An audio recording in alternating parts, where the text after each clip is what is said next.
The glass of whiskey sat abandoned on the cold marble floor. The ice had melted. The amber liquid was still. And Dong Jun, the most powerful man in Manhattan's underground empire, was on his knees. His three-piece charcoal suit, tailored in Milan and worth more than most people made in a month, was wrinkled against the floor. His hands trembled as he reached forward toward the scene unfolding in front of him. Behind him, 3 of his men stood frozen in the doorway. None of them moved. None of them spoke, because none of them understood what they were seeing. In the center of his penthouse living room, sitting cross-legged on the floor, was a young black woman in a simple gray maid's uniform with a white collar. Her name was Journey Williams. She had been working in his home for exactly 22 days. And right now, she was holding his 4-year-old son in her lap while the boy screamed. But Min-ho wasn't screaming in silence like he always did. He was screaming with sound, real sound that filled the room and echoed off the floor-to-ceiling windows that overlooked the Manhattan skyline. And his small hands were pressed hard against his ears, his eyes squeezed shut, tears streaming down his face as he experienced something he had never experienced before in his entire life. Sound. Dong Jun's chest tightened so hard he thought his heart might stop. He had spent 4 years fighting for this moment. He had flown in specialists from Seoul, from Berlin, from Los Angeles, from London. He had paid for experimental treatments that cost more than houses. He had begged doctors to try anything, everything, whatever it took. Every single one of them had told him the same thing. Your son will never heal. The nerve damage is permanent. There is no surgery, there is no treatment, there is no miracle. And yet here was his son, crying and overwhelmed, reacting to the sound of his own voice for the first time. Journey held the boy steady. Her arms were wrapped around him gently but firmly. Her voice was calm and soft as she whispered into his ear. It's okay, Min-ho. I know it's scary. I know it's loud. But you're safe. You're safe with me. Just breathe, just breathe. And somehow, impossibly, Min-ho began to calm down. His screams turned to whimpers. His hands slowly lowered from his ears. He looked up at Journey with wide, tear-filled eyes, and then he looked at his father. And Dong Jun saw something in his son's eyes that he had never seen before. Recognition, not of his face, but of his presence. His son had heard him enter the room. Min-ho, Dong Jun said, his voice barely a whisper. Before we continue with this story, I need you to do something for me. I pour my heart into these stories, and it genuinely hurts when people watch without subscribing. Please, just take 1 second and subscribe. It's free, and it means the world to me. Also, like the video and drop a comment telling me which city you are watching from. I want to know where all my amazing viewers are located. Please do well to subscribe now. Now, let's continue. The boy flinched at the sound. His eyes went wide. And then, slowly, he turned his head toward his father's voice. Dong Jun felt tears slide down his face. He didn't wipe them away. He didn't care that his men were watching. He didn't care about anything except the miracle happening in front of him. His son could hear. His son could hear. But even as joy flooded through him, something else crept into his mind. Something darker. Something that had kept him alive in a world full of enemies for 15 years. Suspicion. He looked at Journey, really looked at her for the first time since she had started working in his home. She was 26 years old. She came from Baltimore. She had no medical degree, no special training, no extraordinary credentials. She was just a maid who was good with children. That's what her file said. So how did she do something that the best doctors in the world couldn't do? Dong Jun slowly rose to his feet. His legs were unsteady, but his voice was not. What did you do to my son? Journey looked up at him. There was no fear in her eyes, which surprised him. Most people were terrified of him. Most people couldn't even meet his gaze. But this woman looked at him calmly, almost gently, like she understood something he didn't. I didn't do anything to him, she said. I just noticed something the doctors missed. Explain. She took a breath. The specialists tested him for total nerve damage. They assumed his deafness was complete, but I noticed that he reacted to certain things. Vibrations, deep bass sounds, the rumble of the elevator, the hum of the air conditioning, things that most hearing tests don't measure. Dongjun stared at her. So you're saying the doctors were wrong? I'm saying they didn't look hard enough. They saw the initial diagnosis and accepted it. But I've worked with deaf children before. I studied auditory development in college, and I've seen cases where residual hearing exists but goes undetected because nobody thinks to look for it. So what did you do? Journey hesitated for just a moment. I used music therapy techniques, low-frequency tones. I played them through a small speaker pressed against his chest so he could feel them in his body. Then I gradually increased the frequencies. It took weeks of careful work. And tonight, something broke through. Dongjun looked at his son, who was now quietly resting against Journey's shoulder, exhausted from the sensory overload. The boy's eyes were half closed, but every few seconds he would twitch at a sound. The footsteps of the men behind Dongjun, the creak of the floorboards, the distant hum of traffic far below. Every sound was new. Every sound was overwhelming, but every sound was real. Dongjun turned back to Journey. His instincts were screaming at him. Something about her story didn't add up. A community college education and daycare experience didn't explain how she had succeeded where world-class specialists had failed. There was more to this woman than she was telling him. And he was going to find out what. "Vincent," he said without turning around. One of the men in the doorway stepped forward. Vincent Park was Dongjun's right-hand man. He had been with the organization for 12 years, and there was nothing he couldn't find out about anyone. "Boss, I want a full background check on Miss Williams. Everything. Where she went to school, where she worked, who she knows, where she's been for the last 10 years. I want it by morning." "Understood." Journey's expression didn't change, but Dongjun noticed her hands tighten slightly around Minho. She was nervous. She was hiding something. Good, nervous people made mistakes, and whatever she was hiding, he would find it. But right now, in this moment, he couldn't bring himself to feel anything but gratitude. His son could hear. After 4 years of silence, his son could finally hear his father's voice. Dongjun knelt back down on the floor. He moved slowly, carefully, not wanting to startle Minho with sudden movements. When he was close enough, he reached out and gently touched his son's cheek. "Minho," he said softly, "can you hear me?" The boy's eyes opened. He looked at his father, confusion and wonder mixing on his small face. And then, slowly, he nodded. Dongjun closed his eyes and let out a breath he felt like he had been holding for 4 years. Dongjun stayed with his son for the next hour, sitting on the floor beside Journey as Minho slowly adjusted to the world of sound. Every few minutes, the boy would flinch or whimper as a new sound reached his ears. The clink of ice in a glass, the closing of a door, the low murmur of the men talking in the hallway. But each time, Journey was there to soothe him. She would whisper calming words, stroke his hair, help him understand that the sounds weren't dangerous. And Minho would relax against her, trusting her in a way that he had never trusted anyone except his father. It made Dongjun feel something complicated. Jealousy, maybe, or perhaps just sadness. For 4 years, he had been the only one Minho truly connected with. They had developed their own language of gestures and expressions, a private world where sound didn't matter. Now that world was changing, and Journey was the one leading his son into this new reality. Finally, Minho fell asleep from exhaustion. Dongjun carefully lifted him from Journey's lap and carried him to his bedroom, tucking him into bed with gentle hands that seemed impossible for a man of his reputation. When he returned to the living room, Journey was still sitting on the floor. She looked tired, but she didn't move. "You should get some rest," Dongjun said. "I'm fine."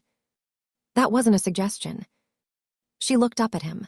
There was something defiant in her gaze. Something that reminded him of people who had survived things that should have broken them. "What's going to happen tomorrow?" she asked. "After your background check comes back." "That depends on what we find. And if you find something you don't like." Dongjun studied her for a long moment. "Then we'll have a conversation." Journey nodded slowly. She rose to her feet, straightening her uniform. "I should tell you something." "Go ahead." "I'm not here to cause trouble. I'm not here to steal from you or spy on you or whatever else you might be thinking. I took this job because I needed work and your household needed help. That's it." "Then you have nothing to worry about." She held his gaze for another moment, then looked away. "I hope that's true." She walked toward the staff quarters at the back of the penthouse. Dongjun watched her go, his mind racing with questions. Who was Journey Williams? What was she running from? And why did he feel like her arrival in his life was about to change everything? He picked up the abandoned glass of whiskey from the floor and took a long sip. The ice had completely melted, watering down the expensive bourbon. He didn't care. He walked to the window and looked out at the Manhattan skyline, the city lights glittering like a million stars. Somewhere out there, his enemies were plotting. His rivals were scheming. The FBI was probably building another case against him. The world outside this penthouse was dangerous and unforgiving. But tonight, none of that mattered. Tonight, his son had heard his voice for the first time. And the woman who made it possible was sleeping just down the hall. Dongjun finished his drink and set the glass down. Tomorrow, Vincent would have answers. Tomorrow, he would know the truth about Journey Williams. But tonight, he would let himself feel something he hadn't felt in years. Hope. Please do well to subscribe if you haven't done so, like the video, comment where you're watching from as well. Thank you. Morning came too quickly. Dongjun had barely slept. He kept going to Minho's room every few hours, watching his son sleep, listening to the boy breathe. Twice, Minho had woken up crying, overwhelmed by sounds that penetrated even his dreams. Both times, Journey had appeared from her quarters to help calm him down. She had a gift with the boy. There was no denying it. By 7 in the morning, Vincent arrived with a thick folder. Dongjun was sitting in his home office, a cup of black coffee in his hand, when his right-hand man walked in. "Tell me," Dongjun said. Vincent sat down across from him and opened the folder. Journey Elise Williams, born in Baltimore, Maryland, 26 years old. Mother deceased, died when she was 15. Father unknown. Grew up in foster care until she aged out of the system at 18. Go on. She attended Baltimore City Community College, studied child development, worked at various daycares and private homes for the past 8 years. No criminal record, no debt, no flags. Dongjun raised an eyebrow. That's it, nothing else. Vincent hesitated. There's one thing. What? From 2019 to 2021, she was employed at Johns Hopkins Medical Center. Not as a nurse or a doctor, but as a research assistant in their audiology department. She worked under a Dr. Franklin Mayers on something called the Neural Auditory Restoration Project. Dongjun leaned forward. What was the project? Experimental treatments for hearing loss. Cutting-edge stuff. They were trying to develop a way to restore hearing in patients with nerve damage. The kind of damage that conventional medicine says is permanent. Dongjun felt a chill run down his spine. And what happened to this project? It was shut down in late 2021. Funding pulled. All research confiscated. No public explanation. What about Dr. Mayers? Vincent's expression darkened. Found dead in his home 2 weeks after the project was shut down. Official cause of death was suicide. But there were rumors. What kind of rumors? That it wasn't suicide. That he was killed because he refused to sell his research to a pharmaceutical company. That someone wanted what he had and was willing to kill for it. Dongjun sat back in his chair, his mind racing. Journey Williams wasn't just a maid who was good with children. She had worked on a project that dealt specifically with the kind of hearing loss his son had. And the man who led that project was dead under suspicious circumstances. Is she in danger? Dongjun asked. Possibly. If Mayers was killed for his research and she was his assistant, she might know things that certain people want kept quiet, or things they want for themselves. Find out who wanted Mayers' research. Find out who shut down the project. I want names. Understood. Vincent left, and Dong Jun sat alone with his thoughts. He stared at the folder, at the photograph of Journey that was clipped to the first page. She was smiling in the picture, probably taken for some employment application. She looked younger, less guarded. What had happened to her between then and now? What had she seen? What did she know? He needed answers, and there was only one person who could give them. Dong Jun found Journey in the kitchen, preparing breakfast for Min-ho. She had made scrambled eggs and toast, cut into small pieces. She looked up when he entered, her expression cautious. "We need to talk," he said. "About the background check. About Johns Hopkins." Her face went pale. She set down the spatula she was holding and wiped her hands on her apron. "What do you want to know?" "Everything." She was silent for a long moment. Then she sighed and leaned against the counter. "I was Dr. Franklin Mayer's research assistant for 2 years. He was brilliant. One of the most intelligent people I've ever met. He was working on a way to restore hearing in patients with severe auditory nerve damage. The kind of damage that doctors said was impossible to fix. Like my son." "Yes, like your son." "What happened?" Journey looked down at her hands. "We were close to a breakthrough, so close. Dr. Mayers had developed a technique using low-frequency sound therapy combined with targeted neural stimulation. It wasn't perfect, but it was working. We had test subjects who were showing real improvement." "So why was the project shut down?" "Because people with money got involved. A pharmaceutical company called Vance Pharmaceuticals. They wanted to buy the research. Not to help people, but to control it, to patent it, to charge millions of dollars for treatments that should be available to everyone." Dong Jun's eyes narrowed, and Mayers refused to sell. He refused everything. He wouldn't take their money, wouldn't sign their contracts, wouldn't even meet with their executives. He said the research belonged to the world, not to corporations. And then he died. Journey's voice dropped to a whisper. 2 weeks after the project was shut down, they said it was suicide. They said he was depressed because his life's work was taken from him. But I knew Dr. Mayers. He wasn't suicidal. He was angry. He was fighting. He had plans to restart the research somewhere else, somewhere they couldn't touch him. "You think he was murdered?" "I know he was murdered. I just can't prove it." Dong Jun studied her carefully. "Why didn't you go to the police?" "I did. They didn't believe me. No evidence of foul play, they said. Just a sad old man who couldn't handle losing his work." She laughed bitterly. "And then strange things started happening. My apartment was broken into, but nothing was stolen. Someone followed me home from work one night. I got phone calls at 3 in the morning with no one on the other end. I knew they were trying to scare me, so I ran." "You ran?" "I changed careers.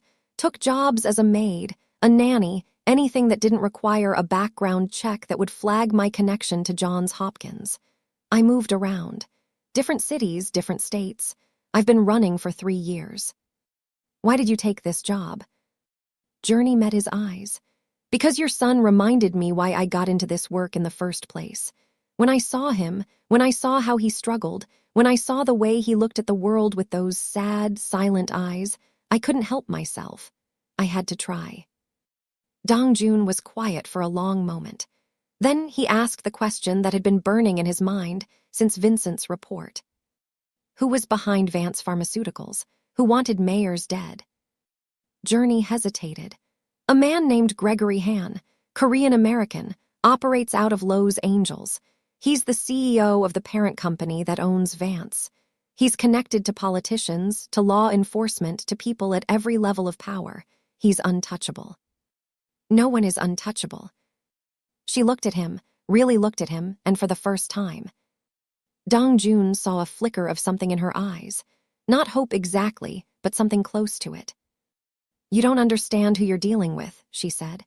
"Gregory Han doesn't just run a pharmaceutical company. He's connected to things that would make even you uncomfortable. Illegal drug trials, black market medical technology. People have disappeared trying to expose him. Journalists, researchers, whistleblowers, they all vanish. I've dealt with dangerous men before." "Not like him." Dong Jun stepped closer to her. "Let me make something clear, Miss Williams. You saved my son. You gave him something that no amount of money could buy. Whatever debt I might owe you, I take that seriously.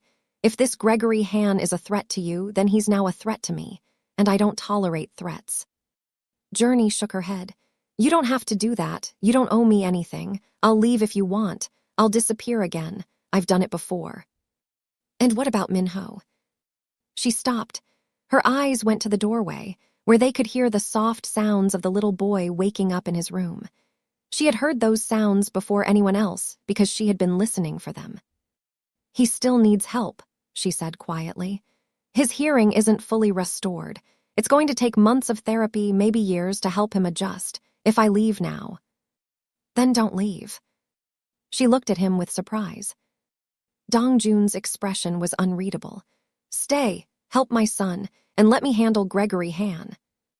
"Why would you do that for me?" He didn't answer. Instead, he turned and walked toward the doorway. But before he left, he paused and looked back at her. "Because some things are worth fighting for." And then he was gone, leaving Journey standing alone in the kitchen with her heart pounding and her mind racing. She had spent 3 years running from the shadows of her past. But maybe, just maybe, she had finally found someone who wasn't afraid of the dark. The days that followed were strange and tense. Dongjun had assigned 2 of his men to watch Journey at all times. They kept their distance, trying to be discreet, but she always knew they were there. Shadows in doorways, footsteps behind her in the hallways, eyes watching her every move. It should have made her uncomfortable, but instead, it made her feel something she hadn't felt in a long time. Safe. She focused on Minho. The boy was making remarkable progress. Every day, his brain was adapting to the new world of sound. He was learning to identify voices, to respond to his name, to understand simple words. It was exhausting work, both for him and for her, but every small victory felt like a miracle. Dongjun watched from a distance. He came home every evening, no matter how busy his day was, to spend time with his son. Journey noticed how different he was with Minho. The cold, calculating businessman disappeared, replaced by a patient, loving father who would sit on the floor for hours, helping his son practice new sounds. One evening, about a week after the night Minho first heard, Journey was sitting with the boy in the living room.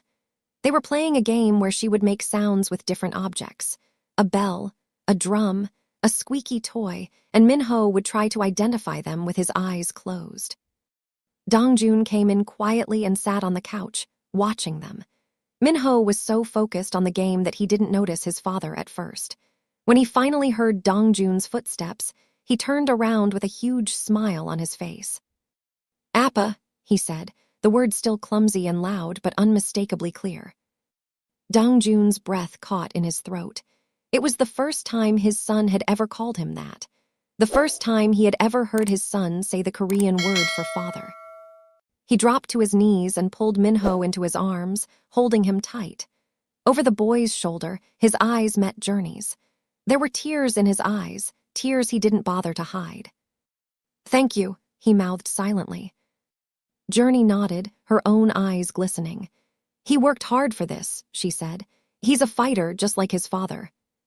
Later that night, after Minho was asleep, Dongjun found Journey on the balcony. She was standing at the railing, looking out at the city lights. The wind was cool, carrying the distant sounds of traffic and sirens. "You should get some rest," he said, walking up beside her. "I could say the same to you." He smiled slightly. "I don't sleep much." "Neither do I, not anymore." They stood in silence for a moment, 2 people with too many ghosts to find peace in the night. "Tell me more about Dr. Mayers," Dongjun said finally. "What was he like?" Journey's expression softened. "He was like a grandfather to me, the kindest man I ever knew. He took a chance on me when no one else would. I was just a kid from the foster system with a community college degree, and he saw something in me. He said I had the gift of observation, that I noticed things other people missed. He was right." She glanced at him. "Maybe, or maybe I just got lucky with your son." "It wasn't luck. You saw what experts couldn't see. You believed when everyone else had given up." Journey was quiet for a moment. Then she asked, What happened to Minho's mother? Dongjun's expression tightened. She died giving birth to him. I'm sorry. Her name was Soo-yeon. We grew up together in Seoul. She was the only woman I ever loved. He paused. When she died, I blamed myself. I blamed myself for bringing her into this life, for making her a target, for not being able to protect her. How did she become a target? Complications during the birth. The doctors said it was a rare condition, something that couldn't have been predicted. But there were people who said it wasn't natural. People who suggested that someone had tampered with her medical care. Journey felt a chill run through her. Who would do that? I had enemies even then, men who wanted to weaken me by striking at my family. I investigated for years, but I never found proof. He looked out at the city. And then Minho was born deaf, and the doctors told me it was because of the trauma of the birth, another reminder of what I couldn't protect. That's not your fault. I know, but knowing something and feeling it are different things. Journey understood. She had her own guilt, her own failures that haunted her in the dark hours of the night. Dr. Mayers used to say that guilt is just love with nowhere to go, she said softly. He said the only way to heal from it is to turn it into something productive, to use it as fuel to do better. Dongjun looked at her. In the moonlight, her features were soft, her eyes deep and thoughtful. She was beautiful, he realized. Not in the flashy, artificial way that he was used to seeing in his world, but in a quieter, more genuine way. Is that what you do? He asked. Turn your guilt into fuel. I try. Some days it works. Some days it doesn't. What are you guilty about? She was silent for a long moment. Then she said, I was there the night Dr. Mayers died. Not at his house, but close. He had called me earlier that day, told me he had figured out a way to restart the research. He asked me to meet him the next morning to discuss it. What happened? I was scared. I had already been getting threats, already felt like I was being watched. I told him I would think about it. I went home and stayed up all night trying to decide what to do. Her voice trembled. By morning, he was dead. That's not your fault. I could have warned him. I could have told him to run. I could have done something. You didn't know what was going to happen. But I should have. I knew the danger. I knew what those people were capable of, and I was too scared to act. She wiped at her eyes. That's my guilt. That's what I carry every day. Dongjun reached out and placed his hand over hers on the railing. The gesture was gentle, almost hesitant, like he wasn't quite sure how to offer comfort. We all have things we carry, he said. The difference is whether we let them crush us or whether we use them to become stronger. Journey looked at their hands, at his fingers wrapped around hers. It had been so long since anyone had touched her with kindness, so long since she had let anyone get close. I'm scared, she admitted. I'm scared that they'll find me here. I'm scared that I'll bring trouble to you and your son. I'm scared that running is all I'll ever do. You're not running anymore. How do you know? Because you're still here. You could have left when I told you about the background check. You could have disappeared like you did before, but you stayed. I stayed for Minho. Dongjun's grip on her hand tightened slightly. Is that the only reason? Journey met his eyes. The question hung in the air between them, heavy with implications. She knew what he was really asking. She knew what she should say, what the smart, safe answer would be. But she was tired of being smart, tired of being safe, tired of running from everything, including her own heart. No, she said quietly, it's not the only reason. Dongjun stepped closer. They were inches apart now, close enough that she could feel the warmth of his body, smell the subtle scent of his cologne. His eyes searched hers, looking for permission, for resistance, for anything that would tell him what to do next. And then his phone rang. The moment shattered. He pulled back, reaching for the device in his pocket. When he saw the caller ID, his expression darkened. What is it? Journey asked. Trouble. He answered the call, listened for a moment, then hung up without saying a word. When he turned back to Journey, the warmth in his eyes was gone, replaced by cold steel. What happened? Someone came to the agency that placed you here, a man with a photograph. He was asking questions about where you went. Journey's blood turned to ice. They found me. Not yet, but they're looking. I have to leave. I have to go before they. You're not going anywhere. Dongjun's voice was firm, commanding. I told you if they're a threat to you, they're a threat to me, and I don't run from threats, I eliminate them. You don't understand what these people are capable of. Then help me understand. Help me fight them, because running hasn't worked for you so far, has it? Journey opened her mouth to argue, but the words died on her lips. He was right. 3 years of running and they had still found her. Maybe it was time to stop running. Maybe it was time to fight. The next morning, Dongjun made an announcement that shocked his entire organization. He gathered his senior lieutenants in the conference room of his Manhattan office, a sleek space with floor-to-ceiling windows overlooking Wall Street. Vincent was there, along with 6 other men who controlled various aspects of the Kwon Syndicate's operations.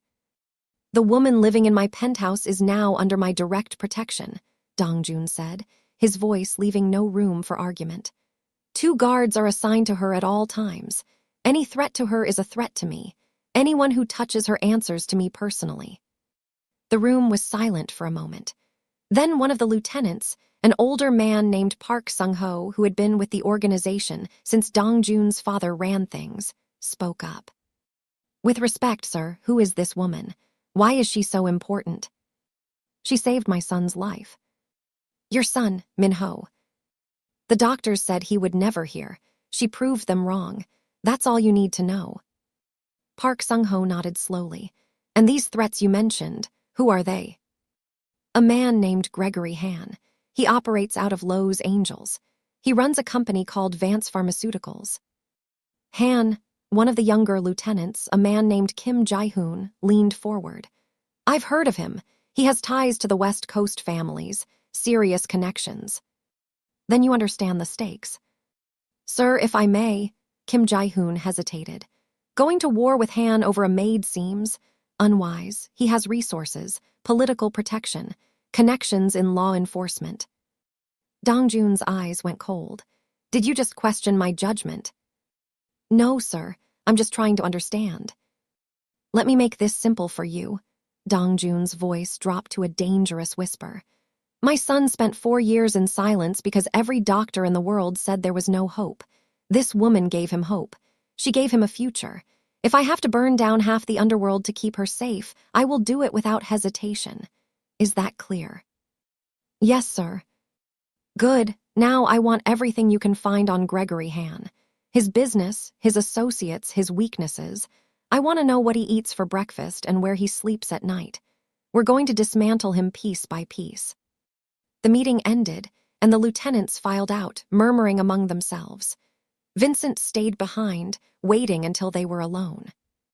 They think you've lost your mind, he said. Let them think what they want. Have you lost your mind? Dongjun looked at his oldest friend. Probably. Does it matter? Vincent studied him for a long moment, then smiled slightly. No, I suppose it doesn't. What do you need me to do? Find out how they tracked her to the agency. Someone talked. I want to know who. Consider it done. Back at the penthouse, Journey was struggling with her new reality. She was no longer a maid. The housekeeper duties had been assigned to other staff. Now, her only job was to help Min-ho with his therapy and to stay alive. The 2 guards assigned to her were professional and unobtrusive. They kept their distance, watching doorways and windows, escorting her whenever she left the penthouse. It felt like being in prison, except the prison had marble floors and a view of Central Park. Min-ho was the one thing that kept her grounded. The boy's progress continued to amaze her. Every day, he learned new words, new sounds, new ways of interacting with the world. His personality was emerging now that he could communicate, a mix of his father's intensity and something sweeter, more playful. He had started calling her Nuna, the Korean word for an older sister, and the first time he said it, she had burst into tears. One afternoon, about 2 weeks after Dongjun's announcement, Journey was sitting with Min-ho in the living room. They were practicing words again, going through flashcards with pictures and sounds. The boy was getting better at pronunciation, though some sounds were still difficult for him. Dog, Journey said, holding up a card with a picture of a puppy. Dog, Minho repeated, his pronunciation almost perfect. Good job. What sound does a dog make? Woof woof. Journey laughed and clapped her hands. That's right, you're so smart. Minho beamed with pride. Then he looked toward the doorway, his expression changing. Appa. Journey turned to see Dongjun standing in the entrance. He was dressed in a dark suit, as always, but there was something different about his expression. Something softer. Don't let me interrupt, he said, walking over to sit beside them on the floor. We're practicing animal sounds, Journey explained. Can I join? Minho's eyes lit up. Appa play. For the next hour, the three of them sat on the floor together, going through flashcards and making silly animal sounds. Dongjun made a terrible cow impression that sent Minho into fits of giggles. Journey couldn't help but laugh too, seeing this powerful, dangerous man mooing on the floor of his own penthouse. When they were done, Minho was tired. He crawled into his father's lap and closed his eyes, falling asleep almost instantly. Dongjun held him gently, stroking his hair. He loves you, he said quietly. I love him too. It's more than that. He trusts you. He feels safe with you. Journey looked at the sleeping boy. He's easy to love. You said that before. It's still true. Dongjun was quiet for a moment. Then he said, Vincent found out how they tracked you. Journey's heart sank. How? The employment agency keeps digital records. Someone hacked their system and searched for your name. It was a professional job, not something an amateur could do. So they knew I was using the agency to find work. They've probably been monitoring every major employment service in the country, waiting for your name to pop up. You were careful, but not careful enough. Journey felt sick. 3 years of running, of hiding, of changing jobs and cities and lives, and they had still found her. What do we do now? We go on the offensive. I've already started hitting hands operations. Small strikes, nothing too dramatic, but enough to get his attention. And then what? And then we draw him out, make him make a mistake, and when he does, we destroy him. Journey shook her head. You make it sound so simple. It's not simple, it's war, but I've fought wars before, and I always win. She wanted to believe him. She wanted to believe that this time would be different, that she wouldn't have to run anymore, that the shadows chasing her would finally be stopped.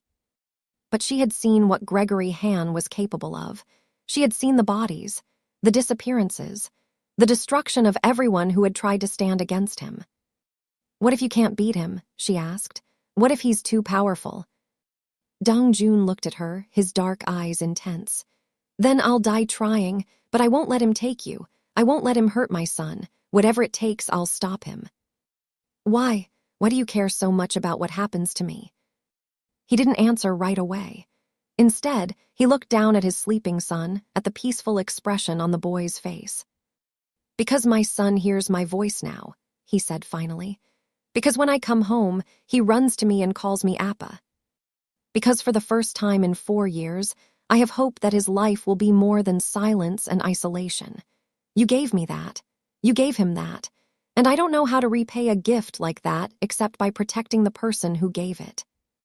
Journey felt tears prick at her eyes. That's not why I did it. I didn't do it for payment or protection or... I know, that's why it matters.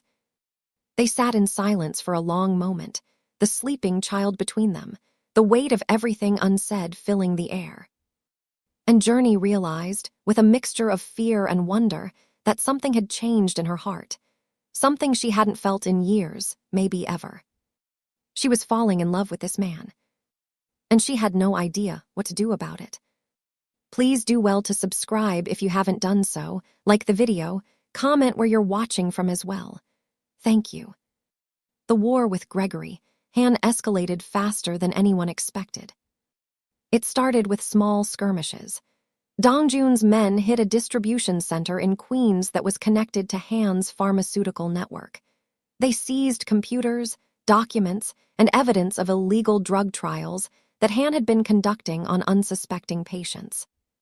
Then they targeted a money laundering operation in Jersey City, a front company that Han used to funnel cash from his various illegal activities. The police were tipped off anonymously, and 8 of Han's associates were arrested. Next came an airfield in Connecticut, where Han's people were moving shipments of experimental drugs across state lines. Dong Jun's team sabotaged the planes, destroyed the cargo, and disappeared before anyone could identify them. Each attack was surgical, precise, designed to hurt Han's operation without exposing Dong Jun's involvement. But Han wasn't stupid. He knew who was coming after him. 3 weeks into the conflict, Dong Jun received a message. It came in the form of a package delivered to his office in Manhattan.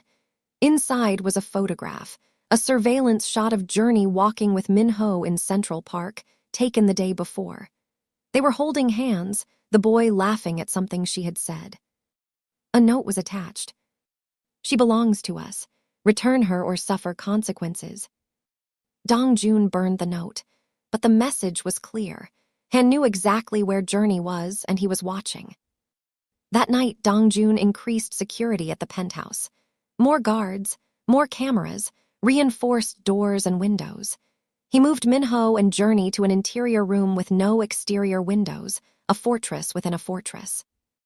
Journey was terrified, but she refused to show it. She kept working with Min Ho, kept maintaining their routine, kept pretending that everything was normal. But nothing was normal, and they both knew it.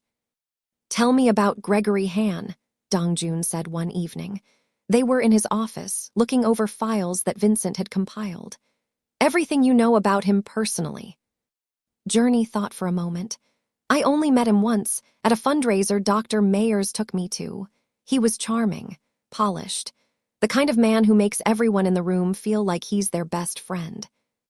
But his eyes were dead, cold, like a shark.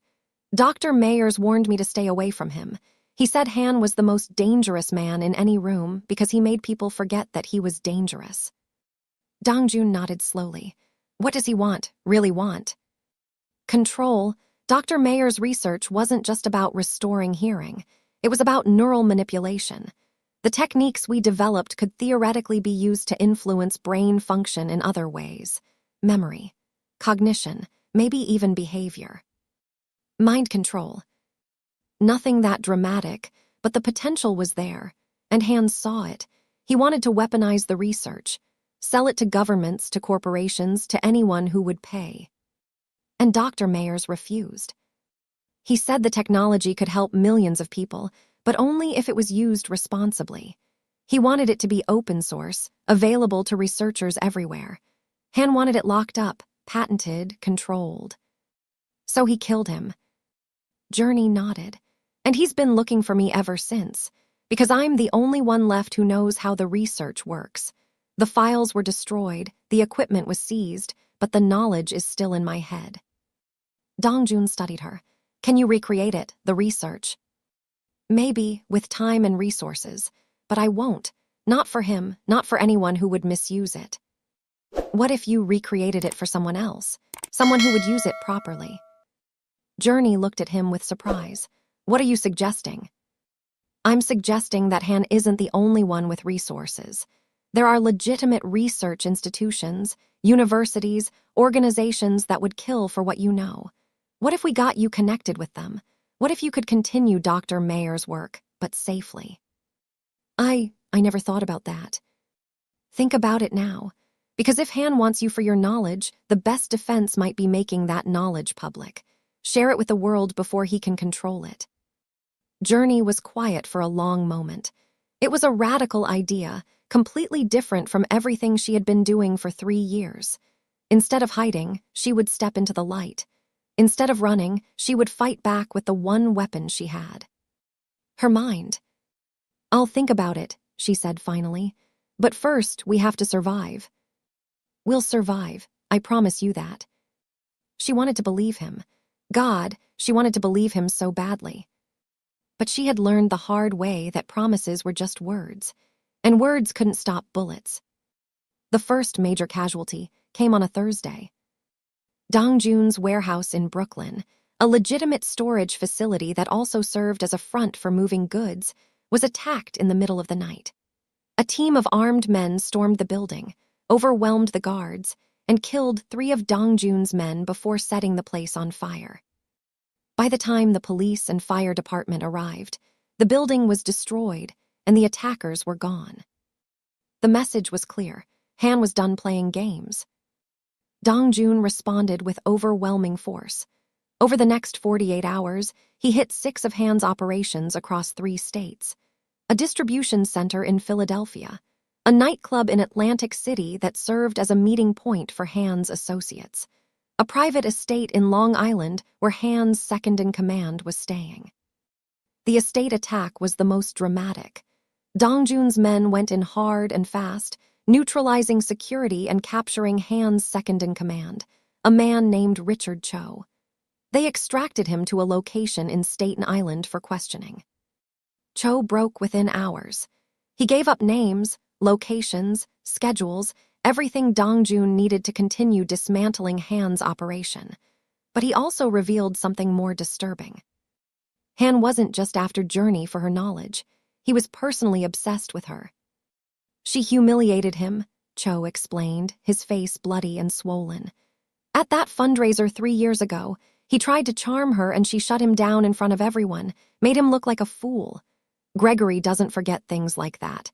This isn't just business for him, it's personal. Dongjun felt a cold fury building in his chest.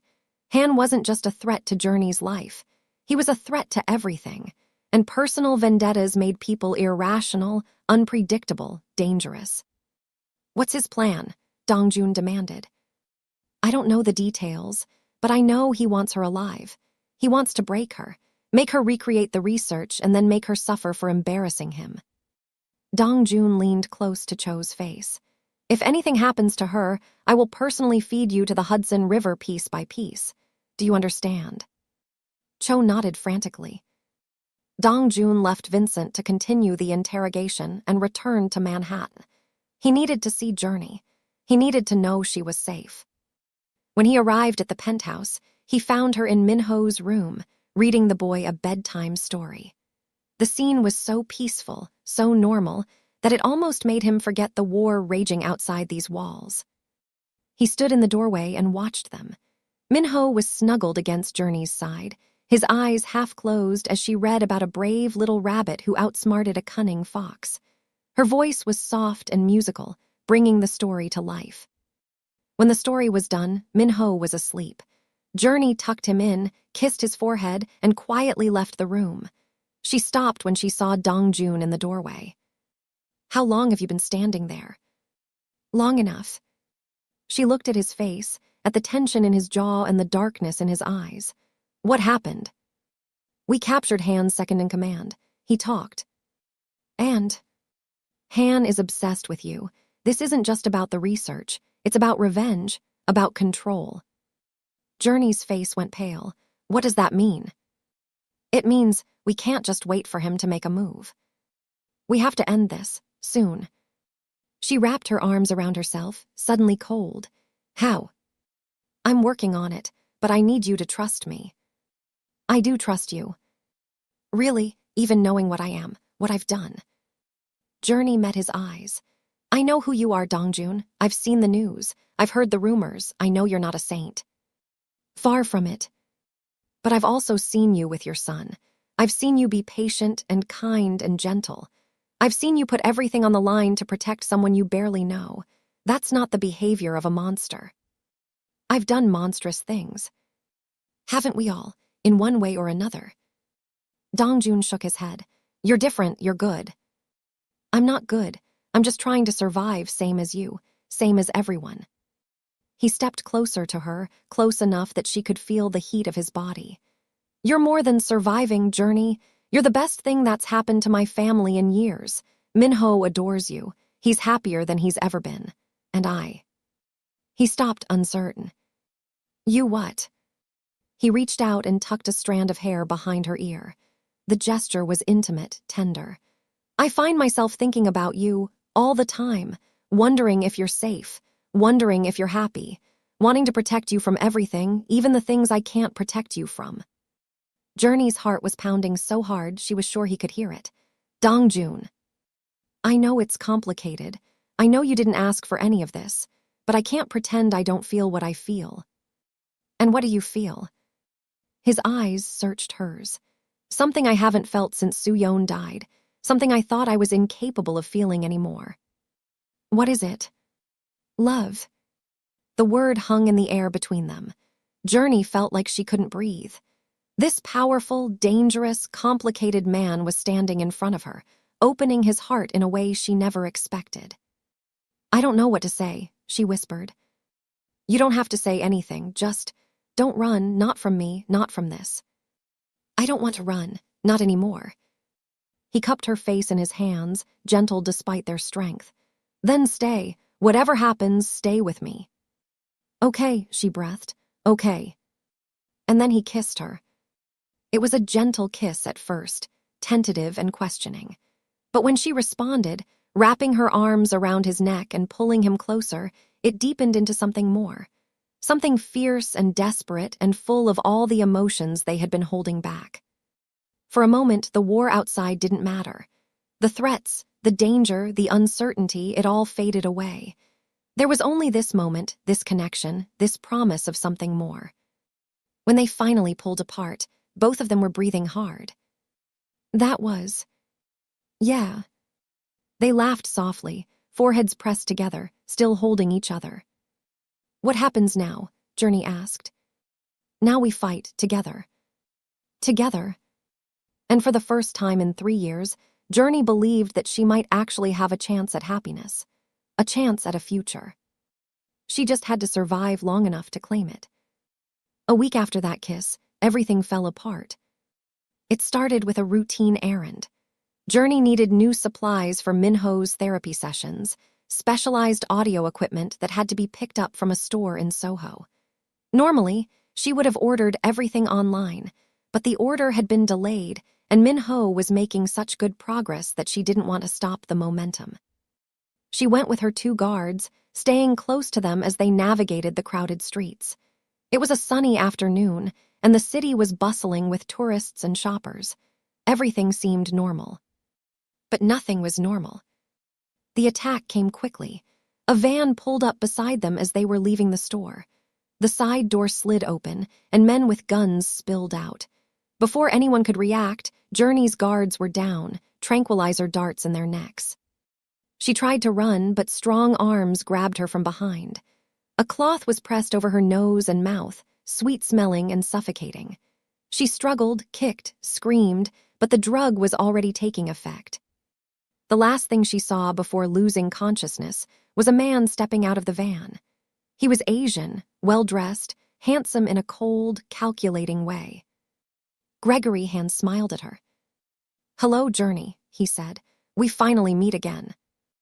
And then everything went black.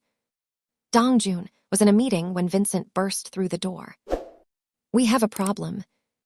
The words hit Dongjun like a physical blow. He was on his feet immediately, following Vincent to the security room where banks of monitors showed feeds from cameras all over the city. Vincent pulled up footage from Soho. The attack was captured on a street camera. Journey struggling, being dragged into a van, the vehicle speeding away. "When?" 20 minutes ago. Status of the guards. Alive but unconscious. Tranquilizer darts. They won't remember anything useful. Dongjun felt a roar of rage building in his chest, but he pushed it down. Rage wouldn't help now. He needed to think. How did they know where she would be? The store order. Someone in the organization knew she was going there today. A traitor. Has to be. The order was only placed 2 days ago.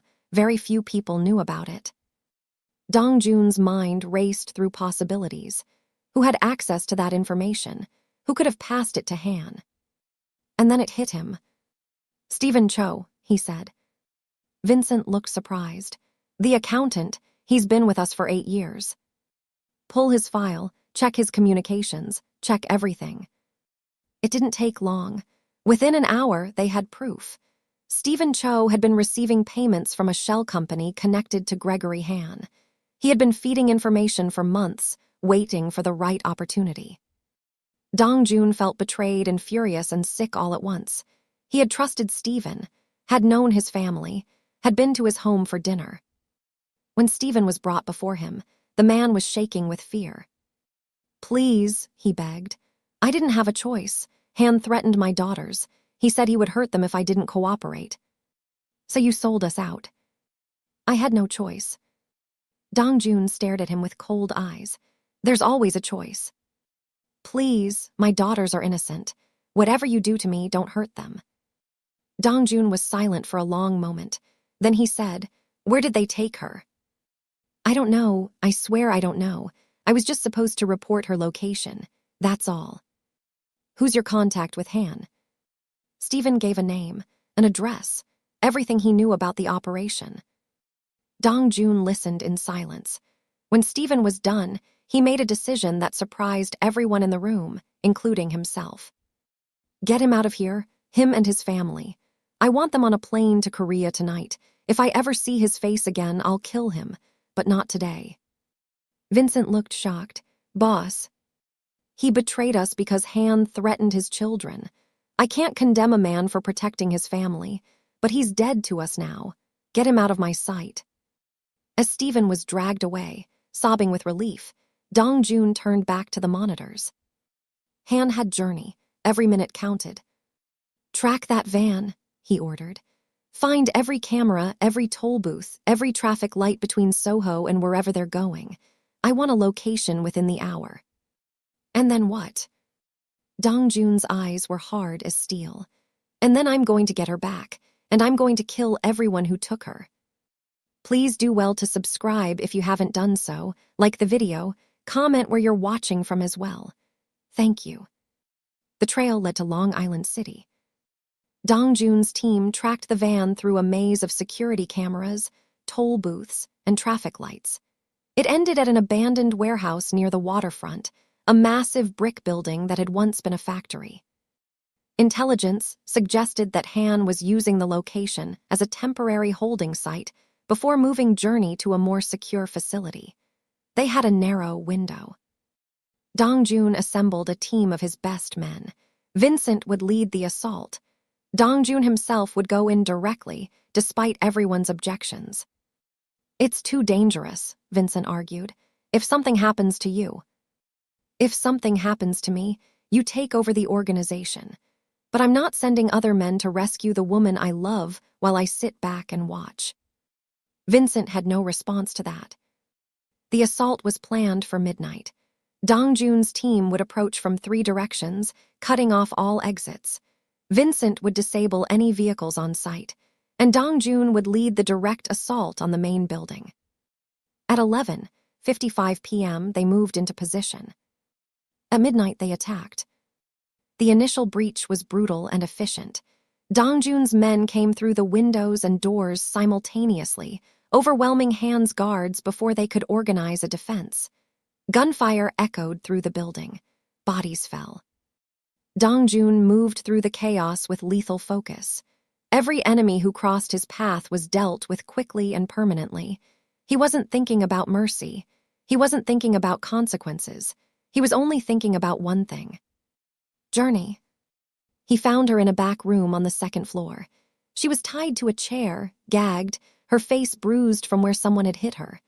Her eyes went wide when she saw him burst through the door. But she wasn't alone. Gregory Han stood behind her, a gun pressed to her temple. "Stop right there," Han said, his voice calm despite the chaos around them. Dong-jun froze, his own weapon raised. "Let her go." "Or what? You'll shoot me. You might hit her." "I won't miss." "Maybe, but are you willing to take that chance?" Dong-jun's mind raced. Han was using Journey as a shield. There was no clean shot, no way to guarantee her safety. "What do you want?" Dong-jun asked, buying time. "What I've always wanted. The woman, her knowledge, everything that Dr. Mayers discovered. She doesn't know how to recreate the research. It's gone." Han laughed. "We both know that's not true. She worked with mayors for 2 years. She knows more than she's letting on, and I have ways of making people talk. Touch her again, and I'll burn down everything you've ever built. You're welcome to try, but right now, I'm the one holding all the cards. The standoff stretched for what felt like hours, but was probably only seconds. Dongjun kept his weapon trained on Han, looking for an opening. Behind him, he could hear his men finishing off the last of Han's guards. And then Journey did something unexpected. She bit down on the gag in her mouth, and with a sudden violent motion, slammed her head backward into Han's face. Han staggered, his grip loosening for just a moment. It was enough. Dongjun fired. The bullet hit Han in the shoulder, spinning him around and causing him to drop his gun. Dongjun was on him in an instant, tackling him to the ground and pinning him with brutal force. You should have stayed in Lowe's Angels, Dongjun said, pressing his gun against Han's forehead. Han looked up at him with hatred in his eyes. You think this is over? You think killing me solves anything? There are others. This is bigger than me. Then I'll kill them too, one by one, until there's no one left who threatens what's mine. Han opened his mouth to respond, but Dongjun didn't give him the chance. He pulled the trigger. The gunshot echoed through the building, and then there was silence. Dongjun stood slowly, the weight of what he had done settling on his shoulders. He turned to Journey, who was watching him with wide eyes. He quickly untied her restraints and removed the gag. Are you hurt? He asked, his voice hoarse. I'm okay, a little bruised, but okay. He pulled her into his arms, holding her tight against his chest.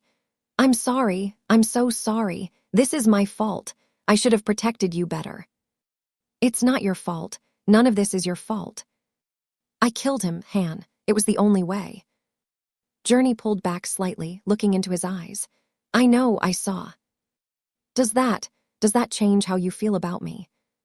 She was quiet for a moment. Then she reached up and touched his face. You saved my life. You came for me. That's what matters. I'll always come for you. She kissed him gently, and he held her like he would never let go again. 6 months later, the penthouse was filled with sunlight. Spring had come to Manhattan, bringing blue skies and warm breezes that swept through the city like a blessing. Journey stood on the balcony, looking out at the skyline she had grown to love. So much had changed since that terrible night at the warehouse. So much had healed. Gregory Han's empire had crumbled after his death. The evidence that Dongjun's team had gathered, combined with testimony from his former lieutenants, was enough to bring down the entire network. Vance Pharmaceuticals was dissolved. Several executives were arrested. The FBI, which had been investigating Han for years without success, was grateful enough to look the other way when it came to certain irregularities in Dongjun's own business dealings. It wasn't a perfect ending. The world didn't suddenly become safe or fair, but the immediate threat was gone, and that was enough. Dongjun had made changes to his organization. He stepped back from the more violent aspects of the business, delegating to trusted lieutenants while focusing more on legitimate ventures, real estate, finance, international trade. The Kwon Syndicate was still powerful, but its power was increasingly built on legal foundations. He said it was for Minho, for the future, but Journey knew it was also for her. The boy himself was thriving. His hearing continued to improve, and he was now attending a specialized school for children with auditory processing differences. He had made friends. He was learning Korean and English simultaneously. He was happy.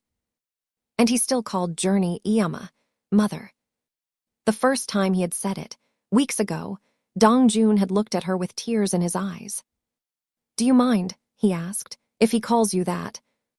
Journey had shaken her head, unable to speak through her own tears. No, I don't mind. Dongjun had taken her hands in his.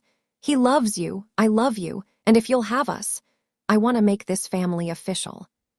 He had gotten down on one knee, there in the living room where everything had begun. Minho had come running in from his bedroom, holding a small velvet box that was almost too big for his hands. Marry us, Iyama, he said, giggling. Journey had laughed through her tears and said yes. Now, standing on the balcony, she twisted the engagement ring on her finger and smiled. The wedding was planned for next month. Nothing too elaborate, just close friends and family at a beautiful venue in the Hudson Valley. Dr. Franklin Mayers would have been proud, she thought. His research hadn't been lost after all. Journey had been accepted into Columbia University's audiology program, where she was working with leading experts to publish and open-source the techniques he had developed.